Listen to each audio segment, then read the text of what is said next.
siguiente mensaje es de la Iglesia Secreta, una enseñanza del Dr. David Platt de la Iglesia en las Colinas de Brook. Si usted tiene una Biblia, le invito a abrirla conmigo en Mateo capítulo 26. Mateo 26. Lo que vamos a hacer es, vamos a tomar 3 pasos más en la narrativa de la pasión.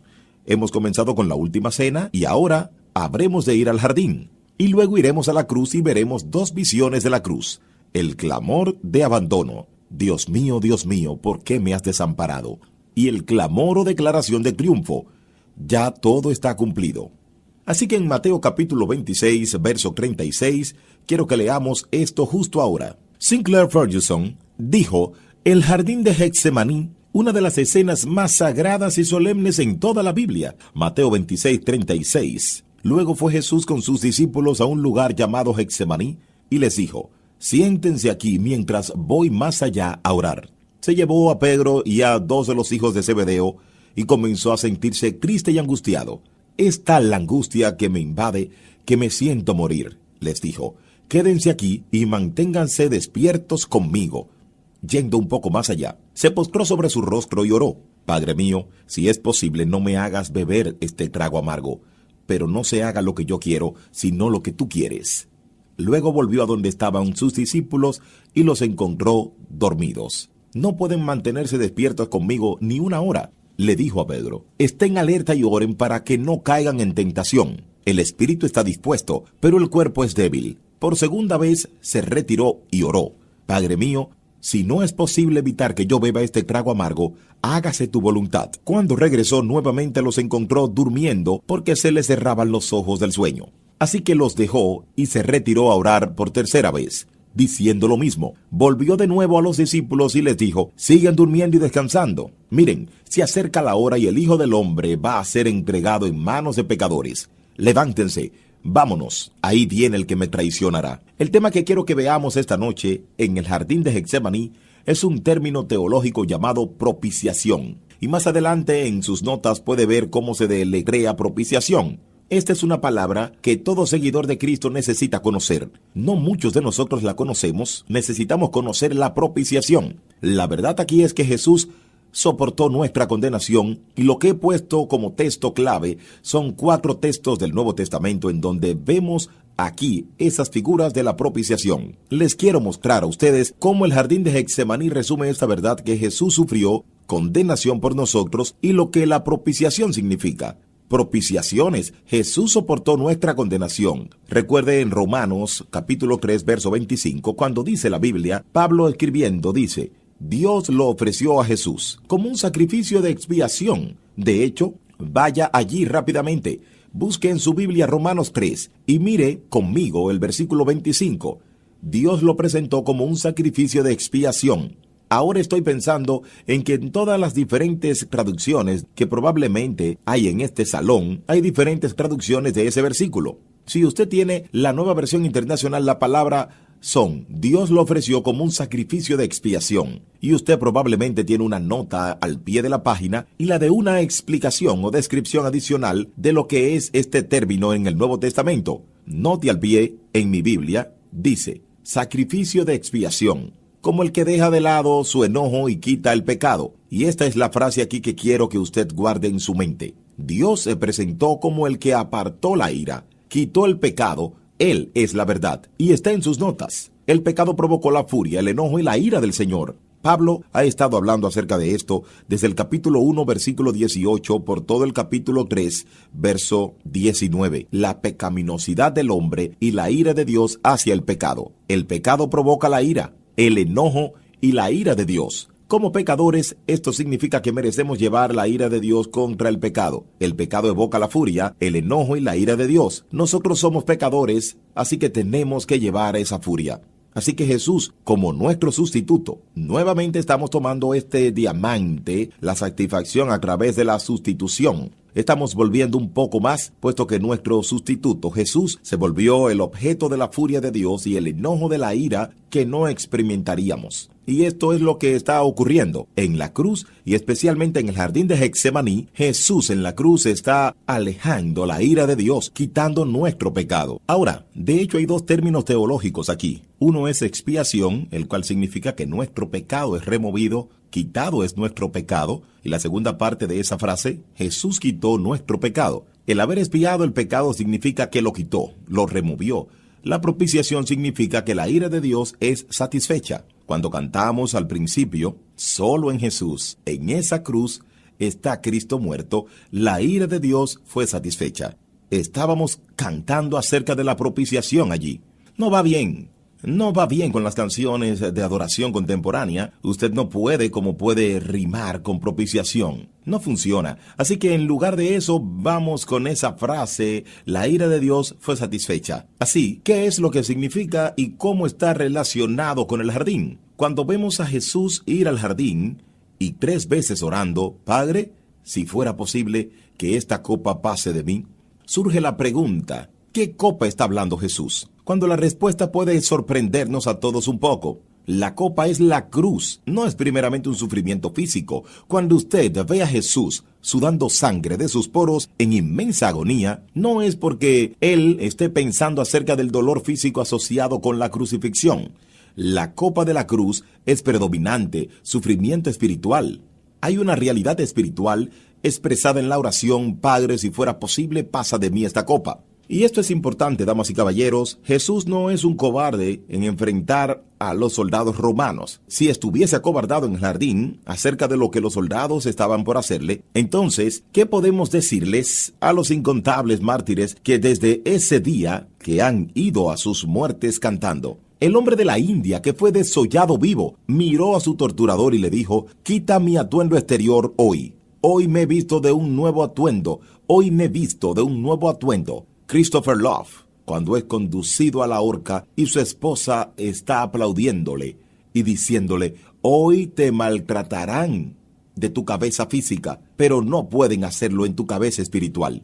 Y él va cantando a la cruz. ¿Fueron ellos más valientes que Jesús, el Salvador mismo? Absolutamente no. Lo que está causándole esta angustia no es el hecho de que Jesús sea un cobarde en cuanto a enfrentar a los soldados romanos. Es el hecho de que Jesús es el Salvador que está a punto de enfrentar la ira divina. Y quiero que usted escuche conmigo las palabras del Antiguo Testamento de la descripción de la copa. Salmo 75. En la mano del Señor hay una copa de espumiante vino mezclado con especias. Cuando Él lo derrame, todos los impíos de la tierra habrán de beberlo hasta las heces. Escuche la intensidad de Isaías 51. Despierta, Jerusalén, despierta, levántate. Tú que de la mano del Señor has bebido la copa de su furia. Tú que has bebido hasta el fondo la copa que entorpece a los hombres. De todos los hijos que diste a luz, no hubo ninguno que te guiara. De todos los hijos que criaste, ninguno te tomó de la mano. Estos 2 males han venido sobre ti, ruina y destrucción, hambre y espada. ¿Quién se apiadará de ti?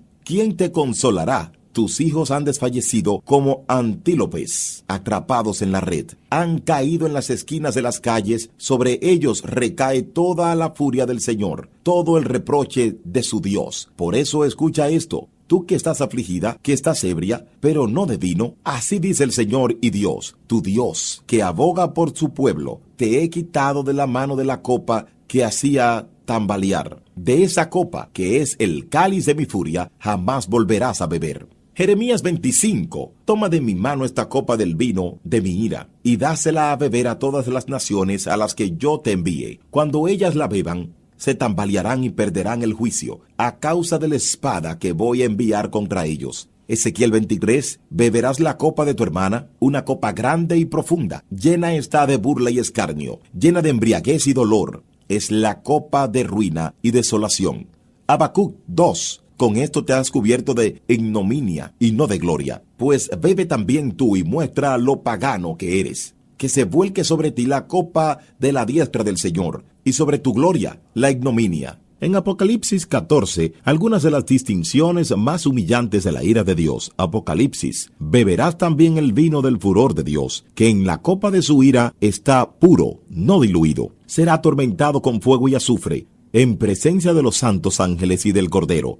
Apocalipsis 18. Páguenle con la misma moneda, denle el doble de lo que ha cometido. Y en la misma copa en que ella preparó bebida, mézclenle una doble porción. Esta es la figura una y otra vez. El Antiguo Testamento, Nuevo Testamento, una copa llena de vino de la ira de Dios. Antiguo Testamento, y por allí por donde vamos a pasar a vuelo de pájaro. Pero tengo la imagen de la seriedad de la ira de Dios. Recuerde, diluimos la ira de Dios, disminuimos la santidad de Dios. No queremos disminuir su santidad. En el Antiguo Testamento, la ira de Dios es real. Hay más de 20 palabras diferentes que describen la ira de Dios en el Antiguo Testamento. Más de 20 palabras diferentes, más de 580 referencias diferentes a la ira de Dios. Y he mencionado algunas de las figuras aquí y están diseminadas aquí también. Que sufre el pecador su propia destrucción, que beba de la ira del Todopoderoso. Miren con atención, el nombre del Señor viene de lejos, con ardiente ira y densa humareda. Sus labios están llenos de furor, su lengua es como un fuego consumidor, su aliento es cual torrente desbordado que llega hasta el cuello. Ezequiel 7. Ya estoy por descargar sobre ti mi furor. Vaya al medio, los voy a reunir en medio de Jerusalén. Así como la plata, el cobre, el hierro, el plomo y el estaño se juntan y se echan en el horno, así se atiza el fuego para consumirlos. Así también yo, en mi ira, los juntaré a ustedes y los fundiré. Los amontonaré y atizaré contra ustedes el fuego de mi ira. Los fundiré en medio de la ciudad. Así como se funde la plata en medio del horno, así serán fundidos ustedes en medio de la ciudad. Y sabrán que yo, el Señor, he derramado mi ira sobre ustedes. Oigan bien, amigos, esto es real. La ira de Dios es personal. Es Dios hablando a su pueblo. Éxodo 32 termina diciendo: tú no te metas. Yo voy a descargar mi ira sobre ellos y los voy a destruir. Pero de ti haré una gran nación. Deuteronomio 6.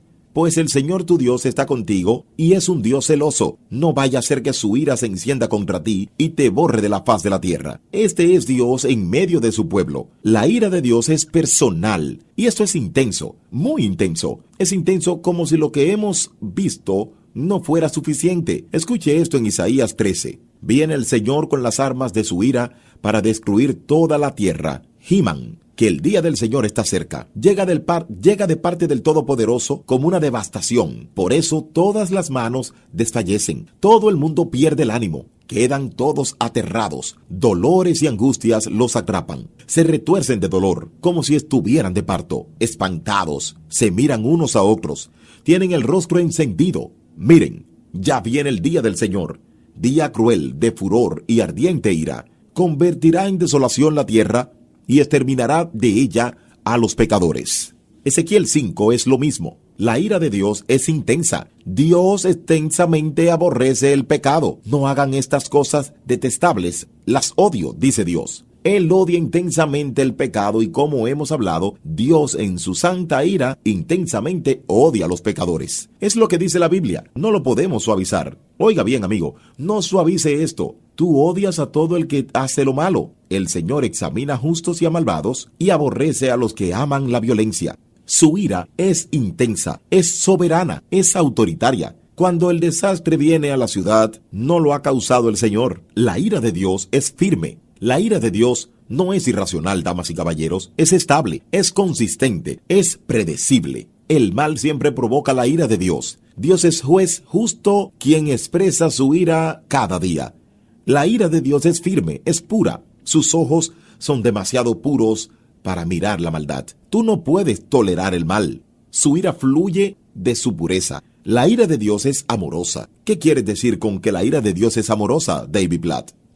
Bueno, piense en lo que usted ama. Piense en sus hijos, en su esposa, o en su esposo, o en su madre.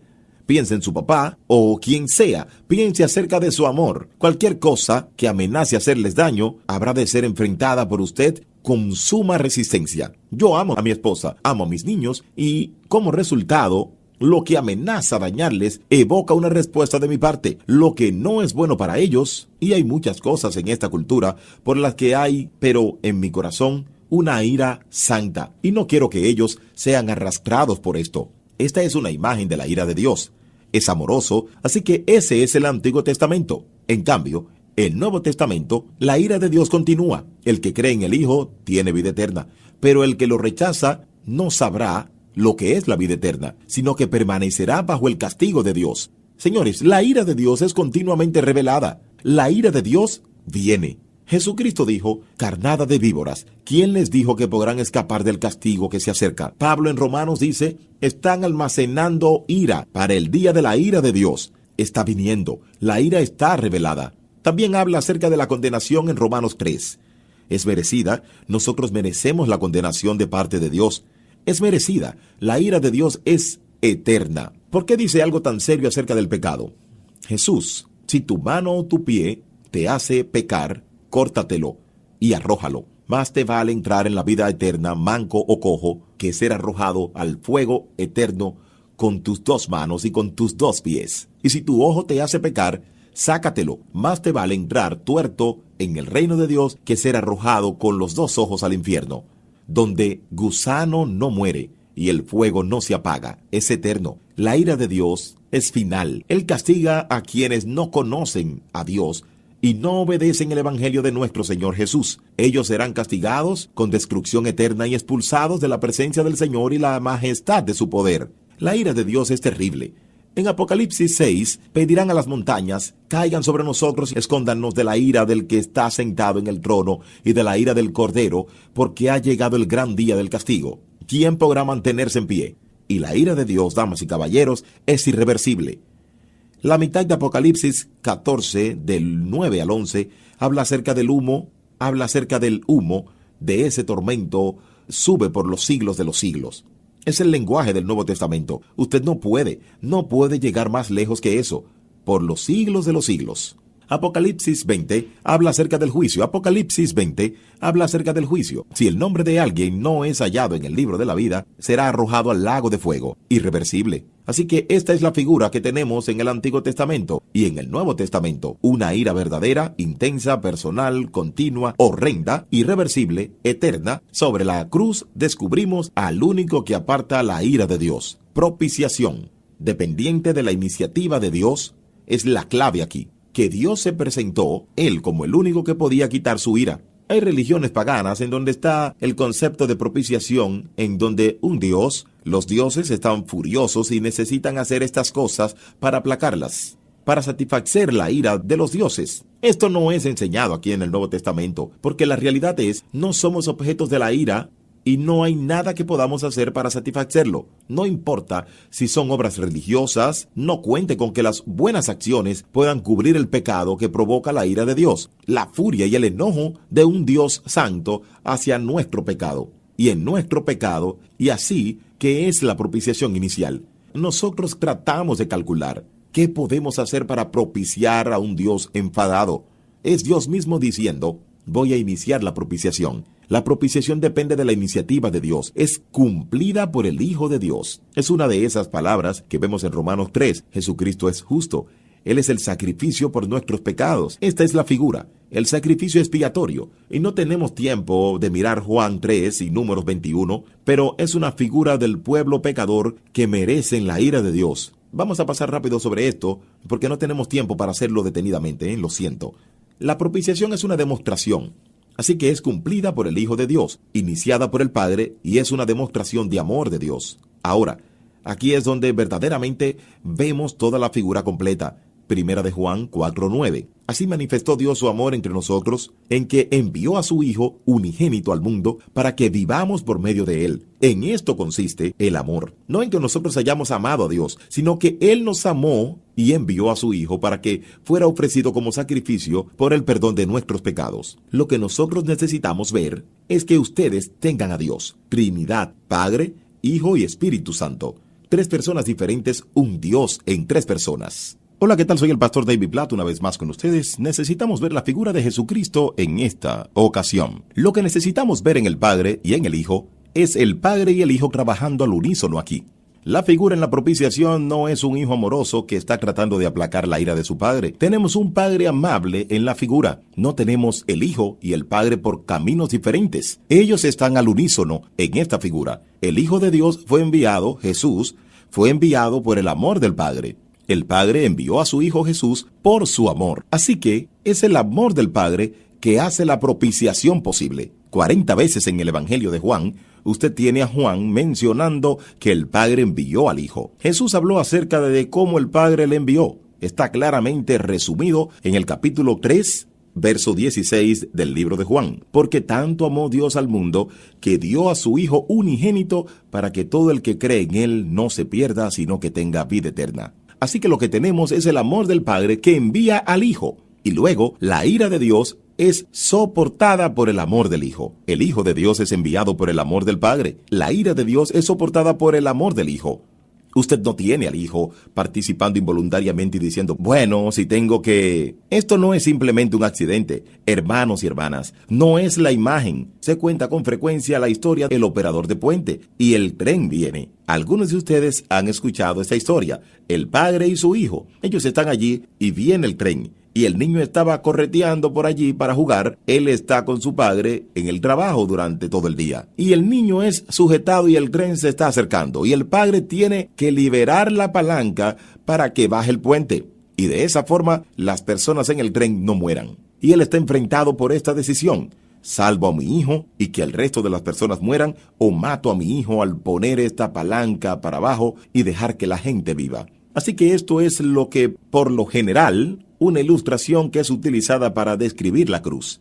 Esto es exactamente, no lo que acontece en la cruz. Esto no es un hijo que está por ahí deambulando lejos del padre y se involucra en algo que no debía y ahora él está en un aprieto y el padre tiene que pensar en algo para hacer. Absolutamente no. El padre envió al hijo y el hijo es obediente al padre. Por eso es que él fue a la cruz. Y la ira de Dios está siendo soportada por el amor del Hijo porque Cristo está siendo obediente al Padre. Aquí es donde necesitamos darnos cuenta, si nosotros pensamos en este Viernes Santo, necesitamos recordar que no somos salvos de nuestros pecados porque un grupo de soldados romanos prendieron a Jesús, lo golpearon y se burlaron de él en la cruz. Somos salvos de nuestros pecados porque el Padre y el Hijo, al unísono, juntos, totalmente de acuerdo, fueron voluntariamente a la cruz y Cristo tomó la copa llena de la ira de Dios. ¿Saben ustedes? Un predicador dijo en una ocasión, es como que ustedes y yo estuviéramos justo al frente a una represa, 16 kilómetros de altura y de longitud para contener el agua. En un instante la presa se parte y toda el agua comienza a ir en contra de nosotros. De la misma forma, el torrente de la ira de Dios vino hacia nosotros. Ahora, usted imagine que el agua que viene hacia usted, justo antes de que esta agua llegue a donde usted está, la tierra delante de usted se abre y se traga cada pedazo de agua. De la misma forma, Cristo fue a la cruz, Él tomó la copa completa de la ira de Dios y la bebió hasta la última gota. Se la acabó y luego clamó, ha sido terminado. Esto fue lo que sucedió en la cruz. Él sobrellevó nuestra condenación. Él experimentó la ira que nosotros merecíamos. Levantado fue Jesús en la vergonzosa cruz para darme la salud. Aleluya. Gloria a Cristo. Soy indigno pecador. Él es justo Salvador. Dio su vida en mi favor. Aleluya. Gloria a Cristo. Por mis culpas, yo me vi en peligro de morir, mas Jesús murió por mí. Aleluya. Gloria a Cristo. Muy bien, vamos a seguir adelante. Así que cuando vemos el huerto de Getsemaní, Jesús no es un cobarde. Él es un salvador, a punto de sobrellevar la ira divina. Tercera escena. Giramos con el diamante. El clamor de abandono. Desde la hora sexta hasta la hora novena, vino sobre la tierra oscuridad. Cerca de la hora novena, Jesús clamó a gran voz. Elí, Elí, lama sabachthani, que significa Dios mío, ¿por qué me has desamparado? ¿Puede usted imaginar esa escena en medio del día? Cae la oscuridad sobre toda la tierra y durante 3 horas está oscuro. Incluso desde la imagen que acabamos de ver, Jesús no está soportando la ira por un momento, sino por horas. Y la oscuridad viene sobre la tierra y Jesús clama, Dios mío, ¿por qué me has desamparado? ¿Qué significa esto? La clave, reconciliación, y la verdad es que Jesús sufrió nuestra separación. Aquí está el sustituto que sufrió la separación por nosotros en lugar nuestro. Reconciliación en nuestro pecado, estamos separados de Dios como sus enemigos. Enemistad hacia Dios, amigos del mundo. Es lo que Santiago 4 dice. Así que, ¿de parte de quién es la enemistad?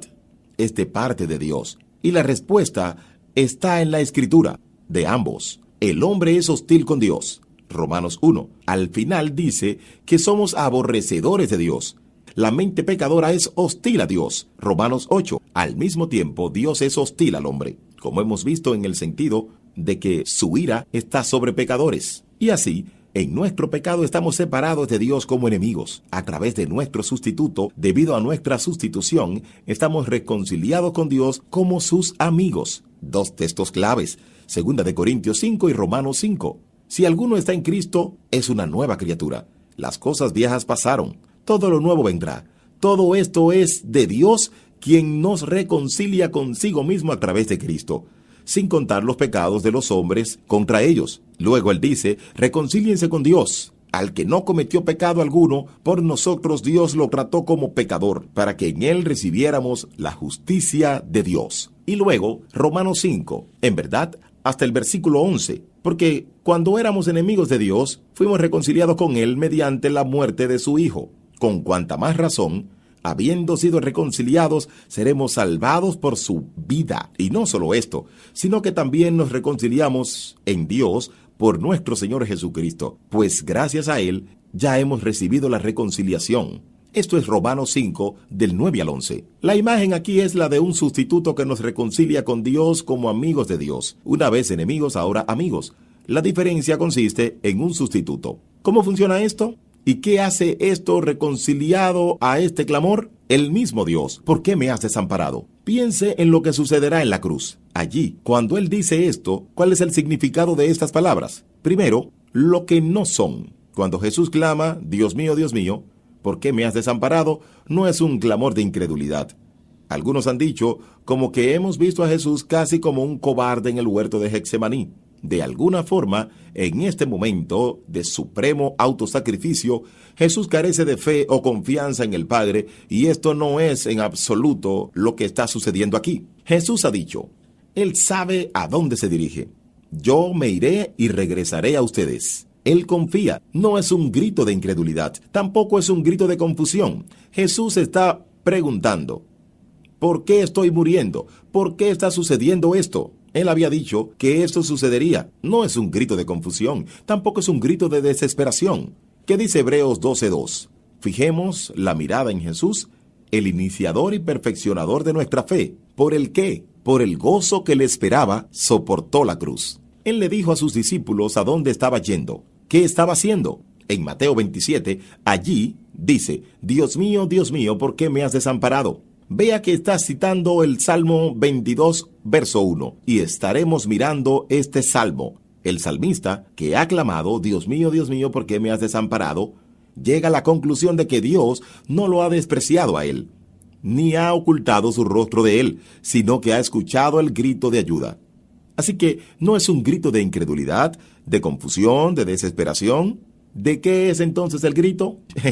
Yo le animo a mirar este clamor desde la cruz a través de 3 ópticas diferentes. Número 1, un grito de angustia espiritual.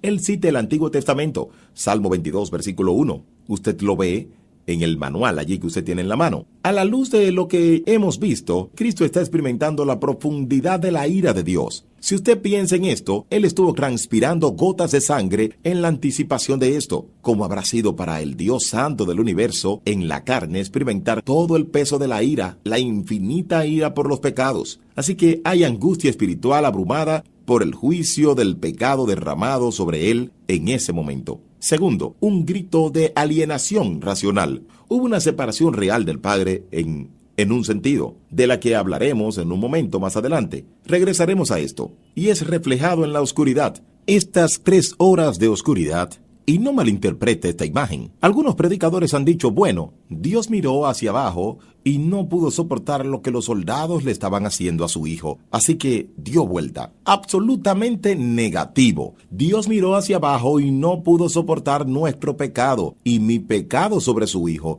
y debido a nuestro pecado, Él se dio la vuelta. Nuestro pecado se impuso sobre su hijo. Un grito de alienación racional. Alienado sobre el Padre y alienados sobre los hombres. Hay paralelismos entre el Salmo 22 y el relato del Evangelio de la muerte de Jesús. Usted ve en el Salmo 22:6 que dice, pero yo, gusano soy, no hombre. La gente se burla de mí. El pueblo me desprecia. Cuantos me ven, se ríen de mí. Lanzan insultos meneando la cabeza.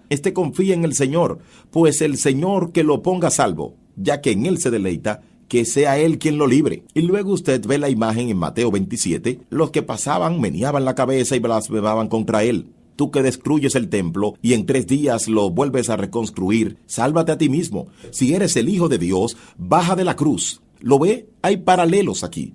Usted puede volver atrás y verlos. Lo que nosotros tenemos en el relato de Jesús muriendo en la cruz, reflejando los gritos del salmista en el Salmo 22.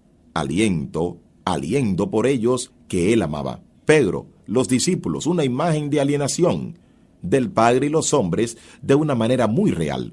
Angustia espiritual, alienación racional y tercero, agonía física.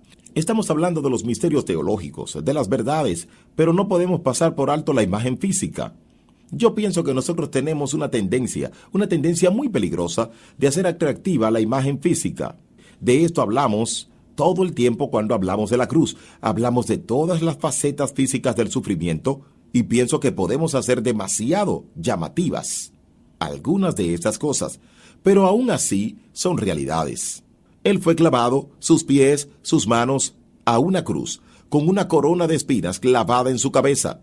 La muerte por crucifixión era básicamente muerte por sofocación brutal, porque para poder respirar tú tienes que presionar sobre tus pies, y los clavos corren por ellos, y presionar sobre los pies que tiene clavados, las manos que tienen clavos también, y tú intentas enderezarte para respirar con dificultad, y en el proceso su espalda se daña por lo que se ha hecho antes. Todo ese daño en la cruz solo para respirar. Y esto fue lo que nuestro Salvador estaba experimentando. Así que todo fue angustia espiritual, una última angustia espiritual, pero la alineación relacional y la agonía física, esa fue la separación en la cruz. Ahora, ¿cómo esto provee salvación? Salvación de la maldición. Aquí está la imagen de reconciliación. Dios es el autor de la reconciliación. Dios, el autor de la reconciliación, Todo esto es de Dios, quien nos reconcilió con Él mismo a través de Cristo. Me gusta mucho lo que dice William Temple. Él dice, todo es de Dios. Lo único que es de parte mía y con lo que yo contribuyo para mi redención es el pecado, del cual necesito ser redimido. Dios es el dador del Evangelio. Él es quien hace la reconciliación. Donde sea que usted vea esta palabra, reconciliar, en el Nuevo Testamento está hablando tanto de Dios como sujeto, como reconciliador, o si está hablando de nosotros. Se utiliza en forma pasiva. Nosotros estamos siendo reconciliados, hemos sido reconciliados. Dios es el sujeto. Nosotros no nos reconciliamos a nosotros mismos con Dios. No vemos esto en las Escrituras, sino que vemos a Dios reconciliándose a sí mismo con nosotros. No vemos a nuestro... No nos vemos a nosotros siendo reconciliados con Dios.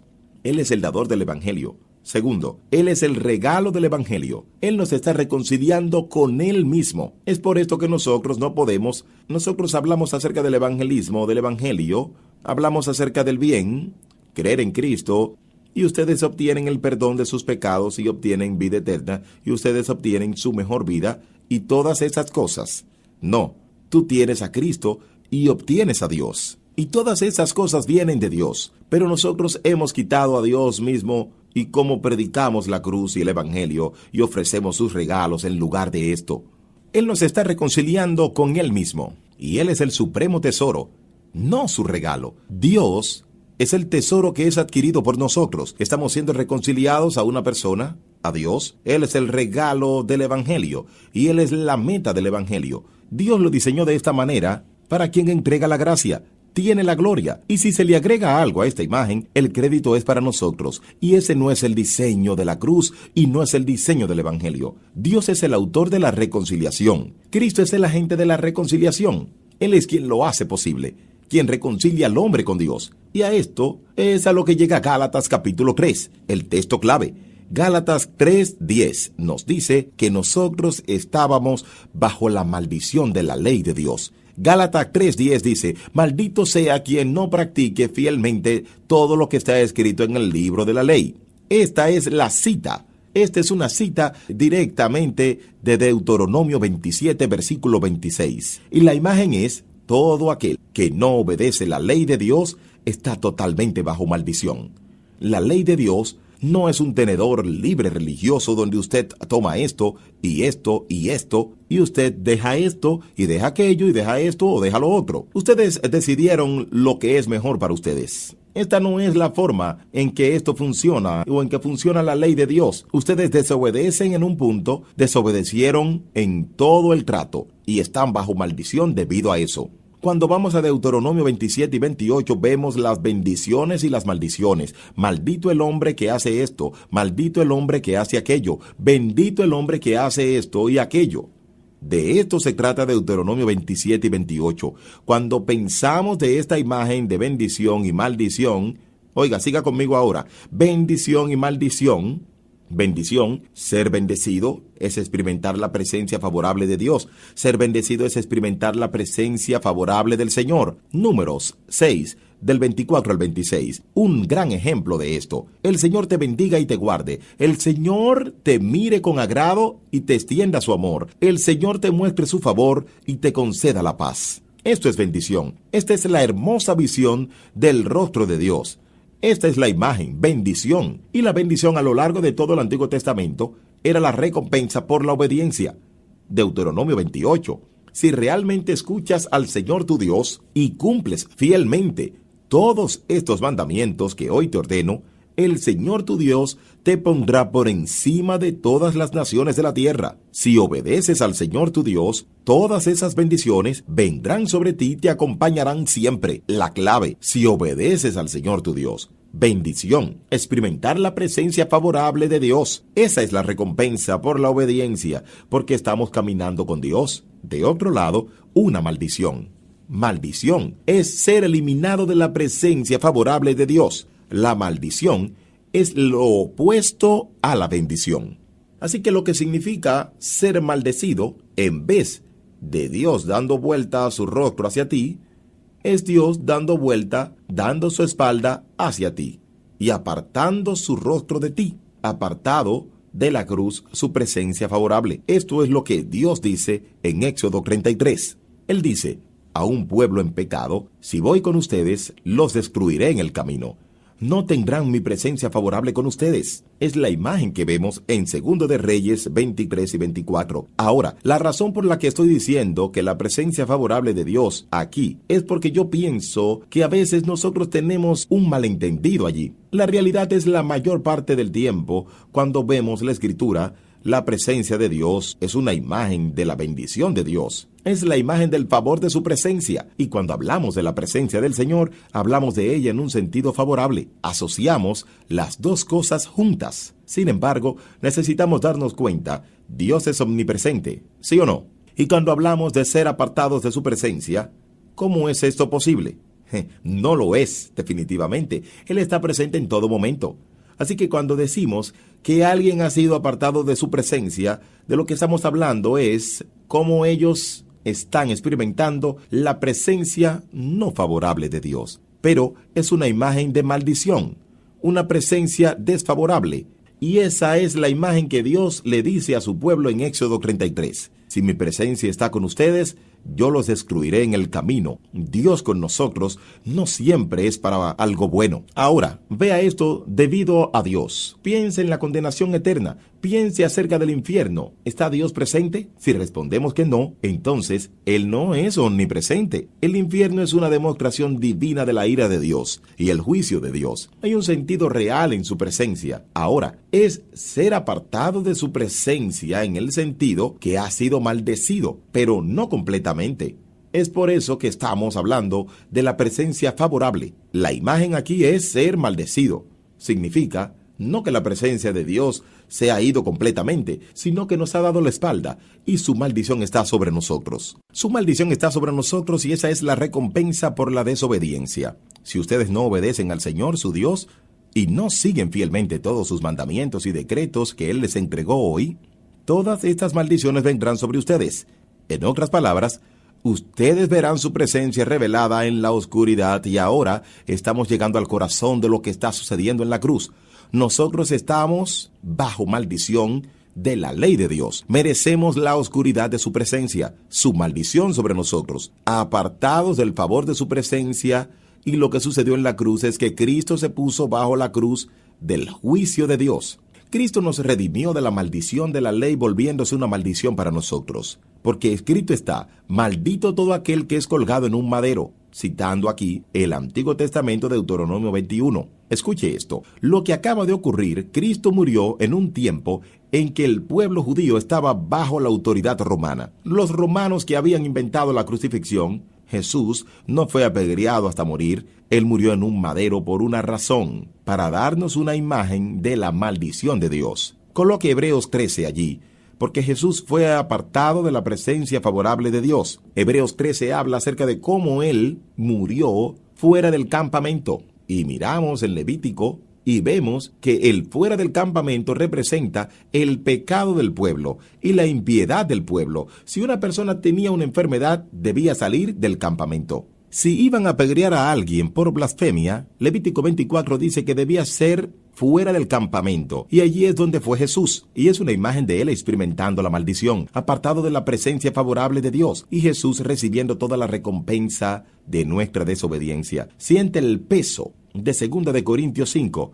Dios lo hizo a quien no tenía pecado, tener pecado por nosotros, la maldición, nuestro pecado, puesto sobre su Hijo. Me gusta mucho lo que dice Lutero.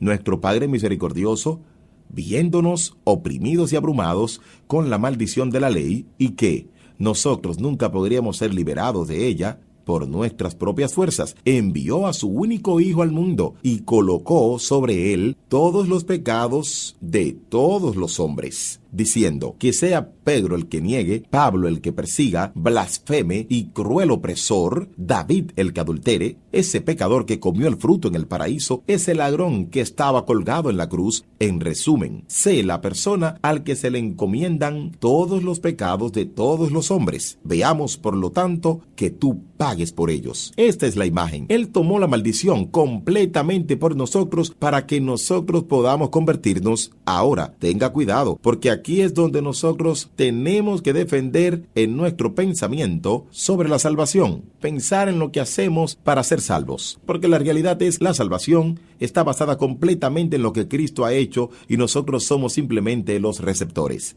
de la reconciliación. Él nos redimió de manera que las bendiciones entregadas a Abraham puedan llegar a los gentiles a través de Cristo Jesús y por la fe podamos recibir la promesa del Espíritu Santo. Aquí está la realidad. Nosotros no podemos quitar la maldición. Nosotros no podemos mover la maldición. No hay una caja que podamos verificar. No hay una isla en la que podamos caminar. No hay cosas que podamos hacer. Ni hay una rutina a seguir para poder quitar la maldición de nosotros. Nosotros solo podemos recibir la cruz. Tenemos 3 opciones aquí, cada uno de nosotros en este lugar. 3 opciones. Número 1, nosotros podemos ignorar la maldición. Podemos pretender que no está allí. Podemos pretender que no somos malditos delante de Dios y podemos vivir en un mundo de fantasía que niega el castigo merecido por nuestro pecado.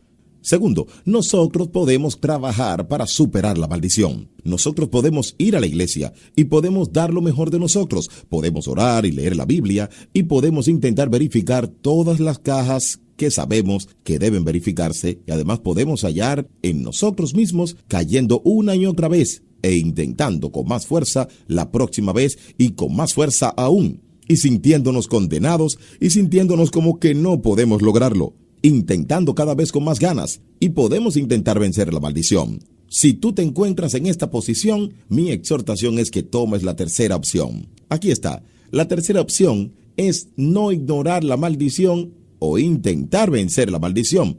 La tercera opción es estrechar la maldición, aceptarla, decir sí, yo estoy condenado delante de Dios y no hay nada que yo pueda hacer. Acepte la maldición y corra a la cruz y encuentre que Él ha tomado la maldición por usted.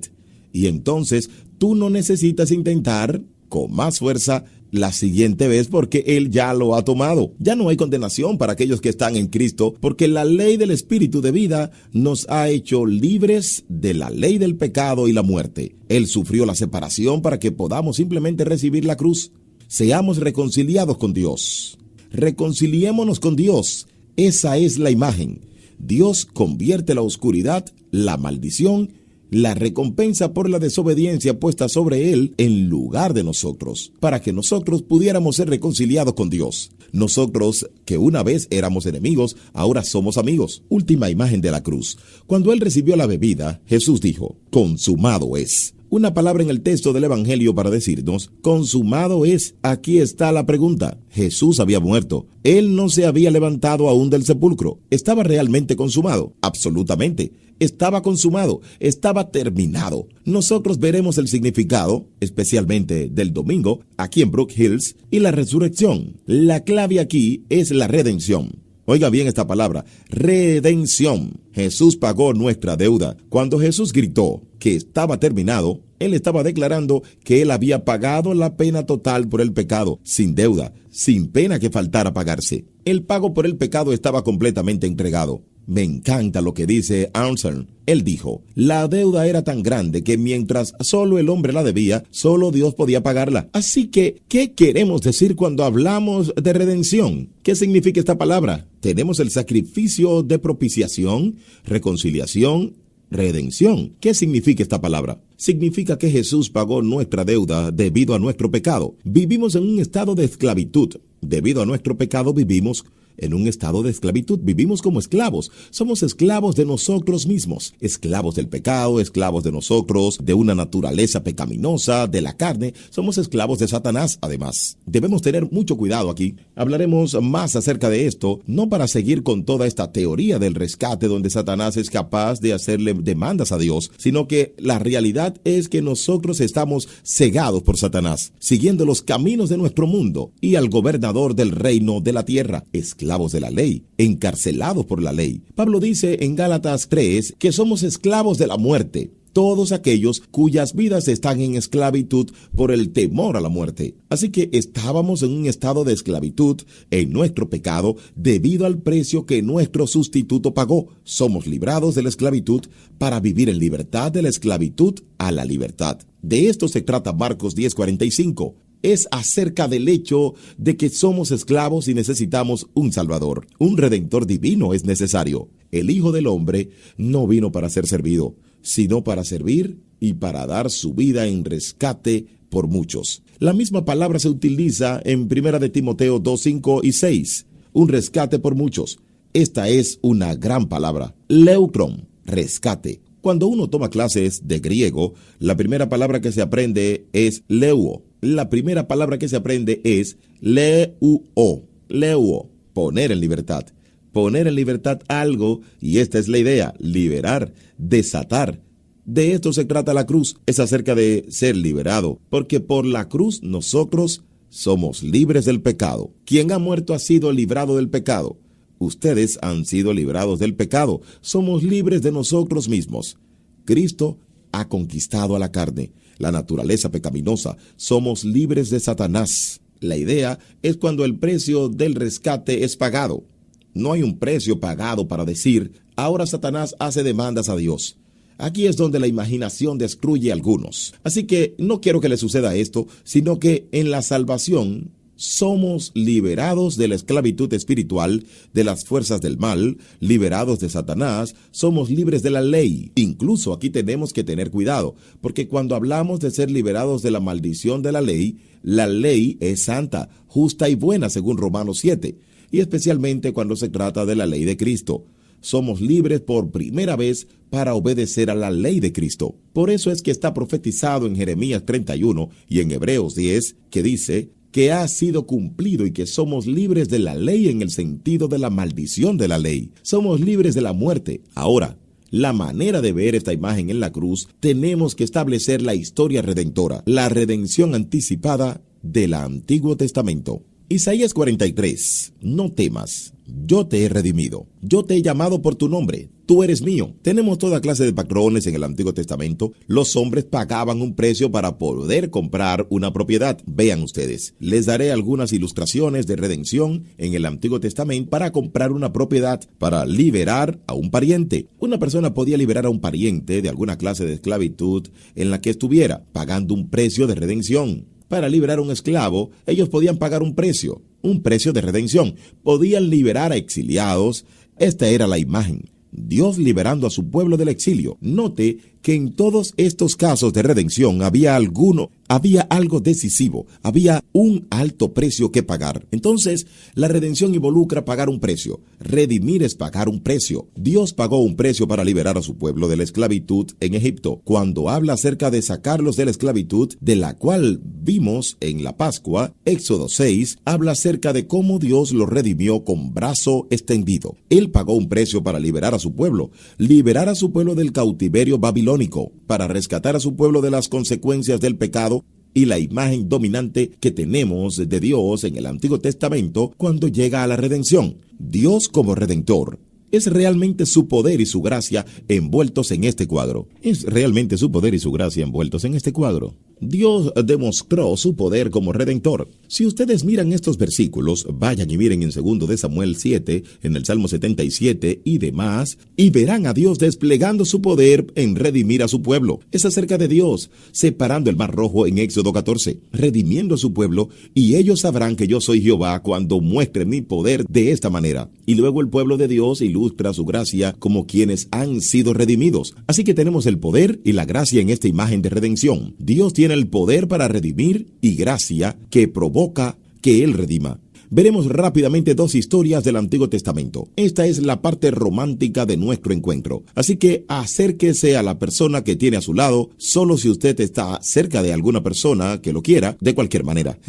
2 historias. Antiguo Testamento. Buz, el pariente redentor. Y está Ruth. Ruth era una moabita. Los moabitas eran odiados por los israelitas. Ruth es llevada a Israel luego de que su esposo muere. Ella ha sido una mujer estéril durante 10 años. No había tenido hijos, no tenía heredero para continuar la línea de su esposo. Ella era estéril y marginada en la tierra de Israel, Belén. Así que, ¿qué sucedió? En Ruth capítulo 2, ella sale y casualmente se encuentra trabajando en el campo de Buz, y Buz es un pariente redentor. Si vamos a Levítico 25, vemos la provisión que Dios preparó para alguien. Si algo sucedía como esta clase de situación, alguien cercano, un pariente redentor, podía comprar, adquirir a una persona, pagar un precio redentor para llevarse a esa persona, a ese familiar. Así que ella se encuentra en el campo de Buz, y aquí está el retrato que tenemos del pariente redentor. Aquí es donde se pone romántico. Buz le dice a Ruth: escucha, hija mía, no vayas a recoger espigas a otro campo, ni te alejes de aquí. Quédate junto a mis criadas. Fíjate bien en el campo donde se esté cosechando y síguelas. Ya les ordené a los criados que no te molesten. Y cuando tengas sed, ve a donde están las vasijas y bebe del agua que los criados hayan sacado. Buz está tomando la iniciativa aquí. Él está utilizando un término cariñoso, asegurándose de que ella pueda quedarse en su campo. Él guarda al marginado del daño. Cuando ella iba a espigar, Buz dio órdenes a sus hombres: aun cuando saque espigas de las gavillas mismas, no le hagan pasar vergüenza. Más bien, dejen caer algunas espigas de los manojos para que ella las recoja, y no la reprendan. Las mujeres en la posición de Ruth generalmente eran insultadas o maltratadas en esa clase de condición, y Buz se está asegurando de que esto no le suceda a Ruth. Y finalmente, él sirve al marginado en su mesa. Él le dio el derecho a ella de tomar agua con sus hombres cuando ella lo necesitara. Y luego ella es invitada a la mesa para comer. En el momento de la comida, Buz le dice a ella: ven acá, sírvete pan y moja tu bocado en el vinagre. Ahora se está poniendo realmente romántico. Cuando ella se sentó con los cosechadores, él le ofreció algunos granos. Ella comió todo lo que quiso y guardó algo. Así que esta es la imagen: Buz invitándola a la mesa. Y cuando llegamos al capítulo 3 en Ruth, y encontramos que allí hay alguien más cercano en parentesco a la familia de Ruth, y como resultado, Buz va a tener una conversación con este hombre. Y básicamente, de manera que alguien redima, se tienen que tener diferentes cosas. Número 1, tiene que tener el derecho de redimir, y por eso es que Buz tiene que dirigirse a esta otra persona. Segundo, él debía tener los recursos para redimir. Se tiene que tener un precio a pagar para adquirir el derecho a la herencia, y luego se tiene que tener un acuerdo para redimir. Y es exactamente lo que vemos en Buz. Y esta es la imagen en el Antiguo Testamento de un pariente redentor pagando el precio para tener a esta mujer en su línea, y toda la imagen en Ruth 4 nos da un panorama de cómo esto guiaría hacia Cristo en Mateo 1. Esta era la primera ilustración. Segundo, Oseas, el esposo fiel. Pasaré por esto realmente rápido. Oseas, esta historia se cuenta en dos líneas. Es una historia individual y es una historia nacional. El esposo fiel. Dios le dice a Oseas, ve y cásate con Gomer. Ahora, hay dos problemas con esto. Número uno, su nombre es Gomer. Este es el problema número uno, ¿cierto? Ah, sí. David, ve y cásate con Gomer. Ok, así que tenemos a Gomer, y el segundo problema es que Gomer era una prostituta. Nosotros no sabemos si Gomer era una prostituta antes, luego de seguro. Hay algunos debates de los estudiosos sobre esto, pero la realidad es la imagen que se establece aquí. Es la imagen de una esposa infiel. Y así es como se muestra el pueblo de Dios como una novia infiel. Y como cuenta la historia, lo que vemos son dos elementos. La historia de un pueblo infiel: reprende a tu madre y repréndela. Ella no es mi esposa y no soy yo su esposo. Pasaremos rápidamente por esto, vuelvo y repito. Ella era adúltera. Ella, según la Biblia habla del pecado en términos de adulterio espiritual. Cuando usted y yo salimos y encontramos satisfacción con las cosas de este mundo, en lugar de la grandeza de nuestro Dios, entonces estamos cometiendo adulterio espiritual. Así que la seriedad del pecado, adulterio, idolatría, adoración a los dioses cananeos, a Baal, hipocresía, porque ella aún estaba participando en las fiestas religiosas. Israel lo hacía también. Esta es una imagen, una historia individual de Oseas y Gomer, que representa la historia nacional, hipócrita y olvidadiza. Yo la castigaré. Esto es para el punto cumbre aquí. Oseas capítulo 2 versículo 13. La llamaré a cuenta por los días en que quemaba ofrendas a sus falsos dioses, cuando se adornaba con zarcillos y joyas, y olvidándose de mí, se iba tras sus amantes, afirma el Señor. Ahora mire aquí, luego de leer Oseas capítulo 2 verso 13. Míreme aquí.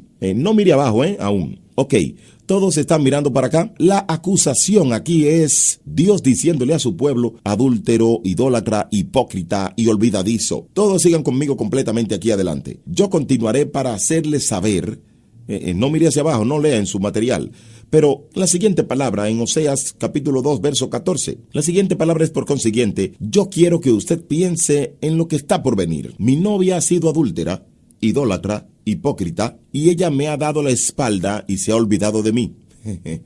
Corrió hacia otro hombre. Este es Dios hablándole acerca de su pueblo. Por lo tanto, ¿qué esperamos nosotros? A la luz de todo lo que hemos visto, por consiguiente, juicio, por consiguiente, ira, por consiguiente debe venir juicio también, ¿verdad que sí? En lugar de eso, en Oseas capítulo 2, verso 14, una de las palabras más hermosas en todo el Antiguo Testamento: por eso ahora voy a seducirla. ¡Ja! ¡Wow!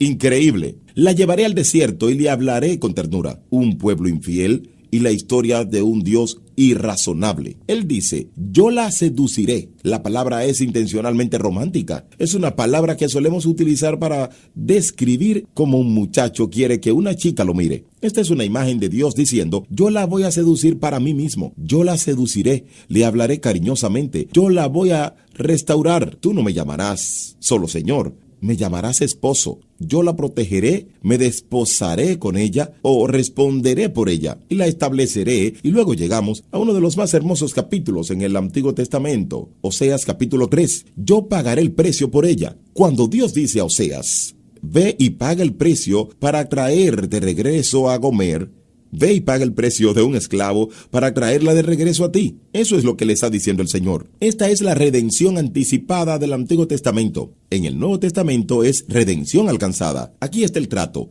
Cristo es nuestro redentor. Él es quien paga el precio. Su pago fue celebrado. Ve a Zacarías aquí. La profetisa Ana, la imagen de cuando Cristo aparece. Esta es la redención de Dios, lo que hemos estado esperando. Su pago fue costoso, sin lugar a dudas. La palabra que se utiliza una y otra vez en el Nuevo Testamento para describir el pago de Cristo no es que Dios entregó su vida, se entregó a sí mismo, sino que Él entregó su sangre. La sangre es el precio que fue pagado. Su pago fue costoso y su pago fue completo absolutamente. Jesús ya no tiene que seguir haciendo pagos. El pago está completo y está pagado. Cristo es nuestro Redentor y Cristo es nuestro vencedor. Sí, Él es el conquistador. Es la victoria prometida en Génesis capítulo 3. Al comienzo, la entrada del pecado en el mundo, Dios dice: yo enviaré a uno, diablo, que aplastará tu cabeza. La victoria prometida desde el comienzo. La victoria comenzó, señores. En Mateo 12,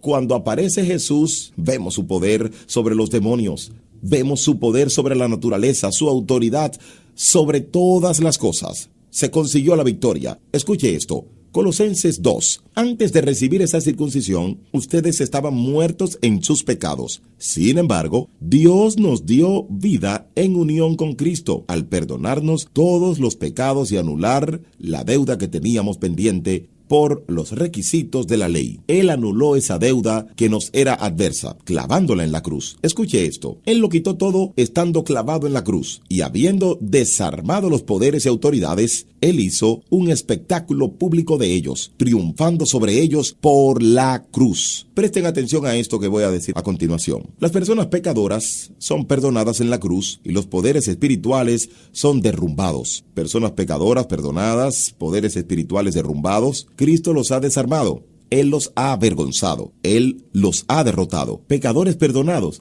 Nuestro Redentor. Cristo es nuestro dueño para siempre. Victoria alcanzada. Victoria anunciada. Aquí es donde entra la resurrección. La resurrección es la estampa, la vinculación. Sí, el pago está completo. Profundizaremos en esto más adelante. Pero la imagen es Jesús en la cruz diciendo: consumado es. Lo que quiere decir es que está terminado, está consumado, el precio ha sido pagado, la deuda ha sido cancelada, completamente cancelada. Y la resurrección es el anuncio de Dios de que sí, el pago ha sido efectuado. Ustedes no tienen nada que pagar, ni trabajar. Ustedes no tienen nada que pagar. La victoria esperada, señores. Esto no es para decir que la redención está completa. Aún no estamos en casa. Aún no estamos en nuestra morada eterna. Pero está garantizado. Iremos a casa. La redención de nuestros cuerpos va a suceder. La estamos esperando y la vamos a alcanzar. Usted ha estado escuchando a la Iglesia Secreta, una enseñanza del Dr. David Platt